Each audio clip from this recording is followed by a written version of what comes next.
Selamat pagi teman-teman, bersama kami di sini akan menjelaskan tentang desain penelitian yang merupakan pedoman dalam melakukan proses penelitian, diantaranya dalam menentukan instrumen, pengambilan data, kemudian penentuan sampel, pengumpulan sampel, serta analisa data.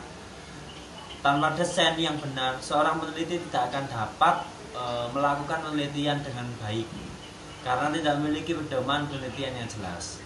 Maka dari itu, di dalam memperhatikan desain penelitian ini harus benar-benar jeli, supaya nanti dalam menentukan langkah di dalam sebuah penelitian itu benar-benar akurat, kemudian dapat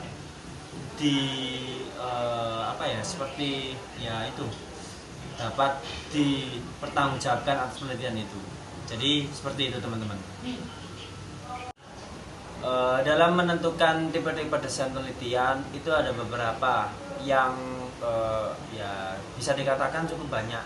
Namun dalam ilmu teknologi informasi, desain penelitian yang paling banyak digunakan oleh seorang peneliti biasanya yakni melakukan sebuah eksperimental atau sebuah eksperimen, kemudian studi kasus yang dimana mendalami suatu kasus yang bisa diteliti. Seperti itu teman-teman. Adapun riset eksperimental, kalau di dalam bentuk penggambarannya, riset eksperimental bisa dilakukan pada dua kelompok, di mana kelompok satu disebut kontrol tanpa diberi perlakuan apapun, sedangkan pada kelompok kedua diberikan perlakukan atau treatment.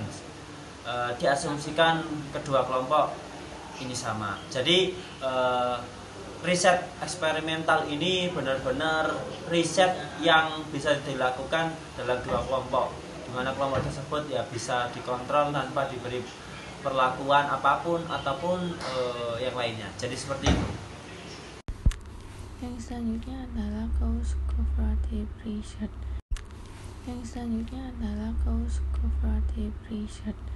Cause cooperative research disebut juga dengan penelitian tentang sebab akibat. Penelitian kasual bisa dimasukkan dalam penelitian eksperimen, dan bentuk lain misalnya dalam bentuk comparative research. Independent variable dalam penelitian tidak bisa dimanipulasi dan tidak bisa diberikan perlakuan atau treatment. Penelitian komparatif berfokus pada dampak yang terjadi dan mencari penyebab dari dampak tersebut, dan mencari perbedaan di antara dua grup atau lebih. Yang selanjutnya yaitu correlation research. Correlation research adalah penelitian kuantitatif. Penelitian ini dilakukan untuk melihat perbedaan di antara dua variabel, dan korelasi tidak menjamin adanya causality atau sebab akibat, tetapi causality menjamin adanya korelasi. Yang selanjutnya survei research. Penelitian survei termasuk dalam penelitian kuantitatif untuk meneliti suatu perilaku individu atau kelompok. Pada umumnya, penelitian survei ini menggunakan kuesioner untuk alat pengambil data, dan penelitian survei adalah penelitian yang mengambil sampel dari satu populasi dan menggunakan kuesioner sebagai alat pengumpulan data yang pokok. Metode survei ini sangat populer dan banyak digunakan dalam penelitian sosial dan bisnis agar mudah dan cepat untuk dilaksanakannya.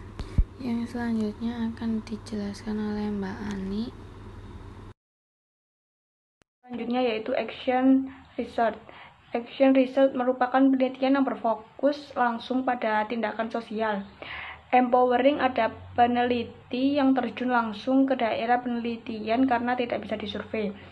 Penelitian tindakan atau action research adalah bisa penelitian kualitatif maupun kuantitatif.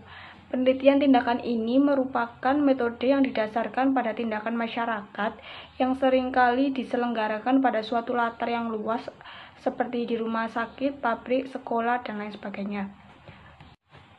Yang selanjutnya yaitu ethnographic research. Penelitian etnografi adalah penelitian yang memfokuskan diri pada budaya dari sekelompok orang. Umumnya, penelitian ini meneliti tentang budaya secara umum. Penelitian ini hampir sama dengan action research. Penelitian ini lebih berfokus pada organisasi yang mendefinisikan group of people. Yang selanjutnya yaitu case studies research. Studi kasus merupakan penelitian yang memutuskan perhatian pada suatu kasus tertentu dengan menggunakan individu atau kelompok sebagai bahan studinya. Penggunaan penelitian studi kasus ini biasanya difokuskan untuk menggali dan mengumpulkan data yang lebih dalam terhadap objek yang diteliti untuk dapat menjawab permasalahan yang sedang terjadi.